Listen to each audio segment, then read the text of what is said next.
ये उस तरह की ऊर्जा है जो एक पूरी आध्यात्मिक क्रांति का आधार बन सकती है, पूरे देश में फैल सकती है या पूरी दुनिया में। क्योंकि शिव खुद यहाँ बैठे थे, उन लोगों ने ये गुण अर्जित कर लिया। ये यहाँ तैयार है, बनी रखी है। आप बस ऊपर देखिए और इसके लिए ग्रहणशील बनिए, बस।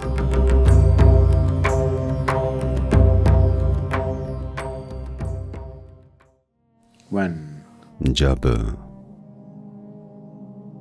स्वयं आदि योगी दुख की अवस्था में थे, या शायद दुख सही शब्द न हो, जब वो अपने ही प्रति एक कड़वाहट की अवस्था में थे, जब वो उस वचन को पूरा नहीं कर पाए जो एक तरह से उन्होंने एक भक्त को दे दिया था।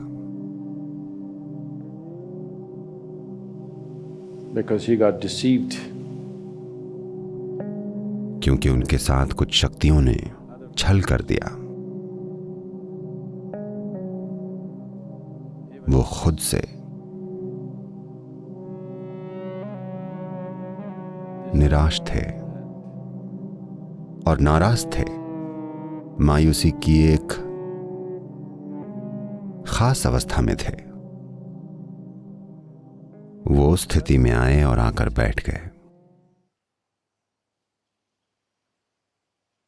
शायद आप में से ज्यादातर ये कहानी जानते हों कि वो ऐसे क्यों हो गए थे। आसान शब्दों में कहें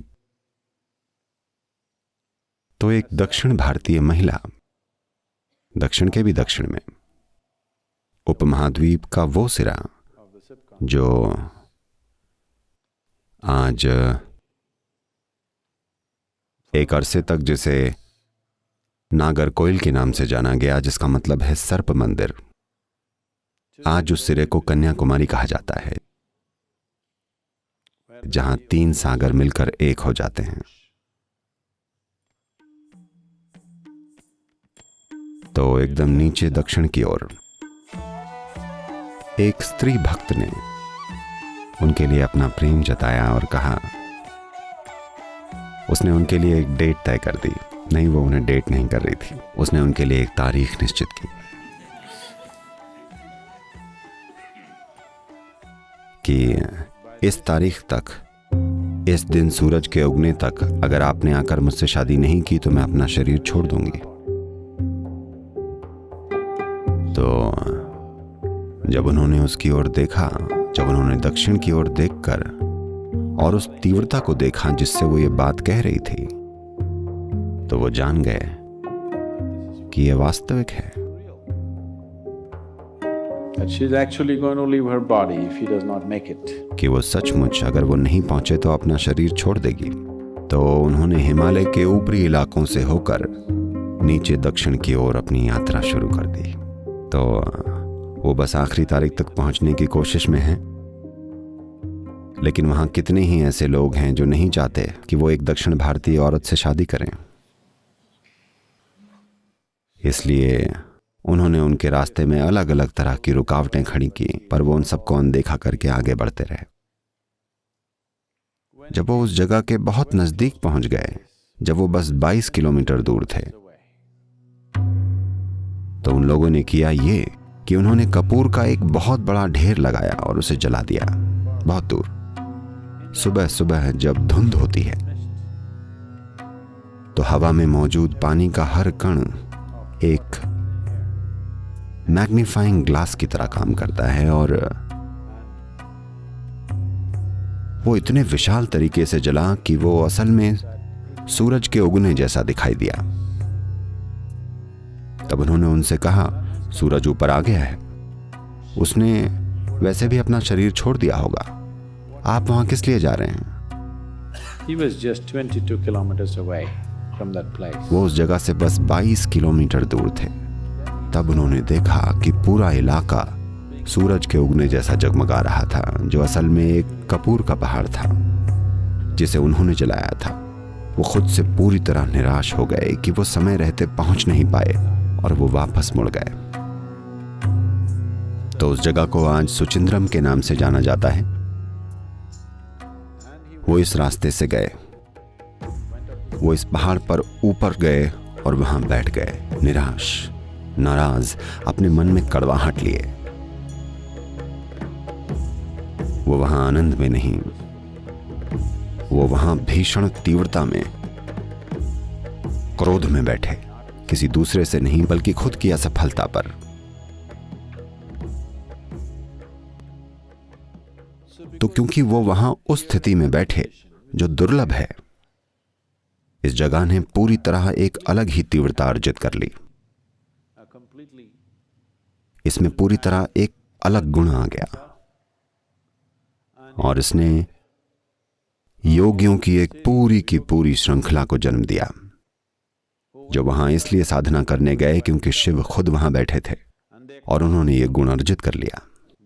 वो उसी गुस्से और तीव्रता के साथ चले, किसी और के साथ गुस्से में नहीं, बस यूं ही गुस्से में, किसी चीज को लेकर नहीं। तो उससे योगियों की एक पूरी श्रृंखला निकली।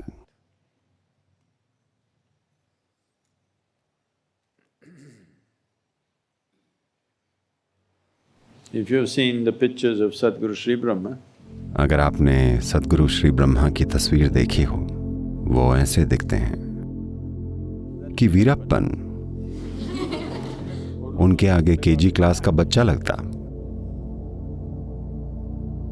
वीरप्पन का चेहरा वाकई में मासूम बच्चे जैसा दिखता। वो इतने गुस्सैल दिखते थे बिना किसी वजह।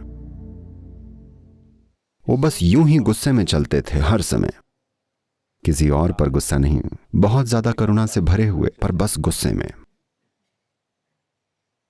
तो ये पहले नहीं थे, ऐसों की एक पूरी की पूरी एक श्रृंखला थी, क्योंकि इस पहाड़ की चोटी पर उन्हें इस ऊर्जा से एक धक्का मिला और उन्होंने ये अर्जित कर लिया। उनके लिए इस कड़ी में जो योगी आए, उनके लिए जिस एकमात्र ट्रांसमिशन पर उन्हें भरोसा था, वो आदि योगी ही थे। वो उस तरह के नहीं हैं जो किसी और चीज का भरोसा करें। वो उस तरह के नहीं हैं जो इस धरती पर किसी दूसरे इंसान पर भरोसा करते। सिर्फ वही जो शिव की तरफ से आता है उनके लिए वास्तविक है, वरना वो नहीं है। तो वो इस ऊर्जा में विकसित हुए, क्योंकि यहां आदि योगी एक खास तरह के गुस्से, निराशा और अपने भीतर एक कड़वाहट की स्थिति लेकर बैठे थे।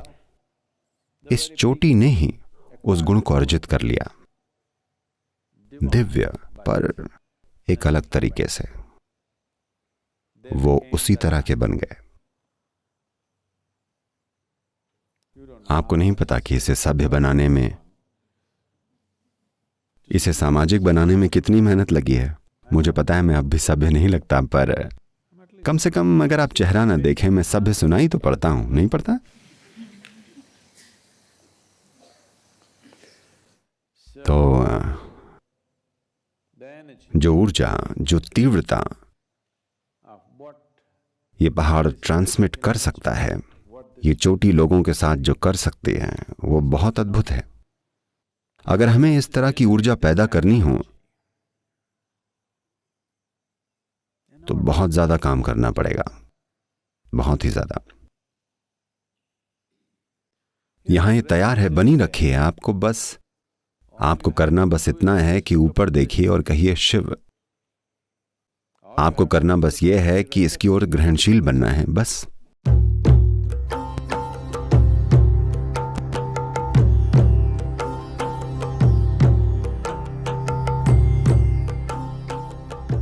जब ऊर्जा का ऐसा आधार उपलब्ध हो, ये उस तरह की ऊर्जा है जो पूरी आध्यात्मिक क्रांति के लिए एक आधार बन सकती है, जो पूरे देश में फैल सकती है, ये पूरी दुनिया में। ये खत्म होने वाली ऊर्जा नहीं है, ये कभी ना खत्म होने वाली ऊर्जा है। ये ऐसी चीज नहीं है जो खत्म हो जाएगी। ये कुछ ऐसी है कि आप जितना लेंगे ये उतनी ही शक्तिशाली बन जाएगी।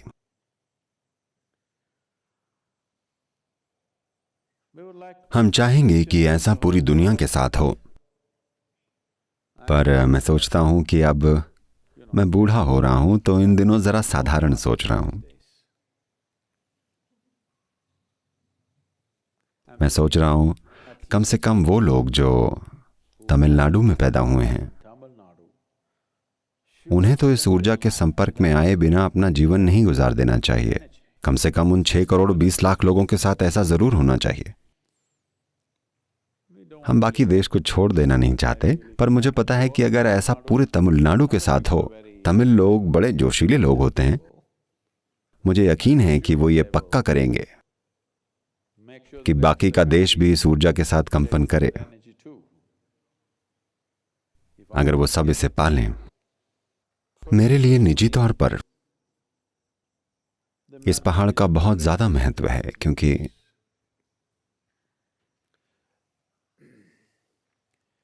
मेरे गुरु ने भी यहीं अपने शरीर को छोड़ना चुना, और मैंने आज तक उस जगह पर कदम रखने की हिम्मत नहीं की है। मुझे पता है कि वो कहाँ है, पर मुझ में आज भी उनकी समाधि पर पैर रखने की हिम्मत नहीं है, इसलिए मैं उससे दूर रहता हूं फिलहाल के लिए। तो ये मंदिरों के पहाड़ जैसा है। अगर आपको उस तरह की ऊर्जा का निर्माण करना हो, उसके लिए जो लगता है वो आसान नहीं है। ये बिल्कुल भी आसान नहीं है। ये असाधारण काम होगा। ये इतना महान होगा कि एक इंसान के लिए लगभग असंभव सा काम है, पर यह सब किया जा चुका है और तैयार रखा है बिल्कुल प्राकृतिक रूप में। अगर हम इसे काम में नहीं लेते तो ये बहुत बेवकूफ़ाना होगा। खासतौर से लोकल जनता के लिए ये बहुत ही बेवकूफ़ी भरा होगा कि वो इस ऊर्जा का लाभ न लें, क्योंकि ये इंसान होने की हर चीज को रूपांतरित कर सकती है। और हम और ज्यादा गुस्से वाले योगी पैदा कर सकते हैं, जो शानदार लोग हैं पर जिन्हें दयालु और कोमल और करुणामय होने का दिखावा नहीं करना होता। वो बस वैसे हैं जैसे वो हैं। वो बिल्कुल वाइल्ड की तरह हैं। वो जंगल में एक बाघ या हाथी की तरह हैं जो हर चीज को रौंदता हुआ आगे बढ़ता है, पर वो जो भी करता है वो फिर भी उपयोगी होता है।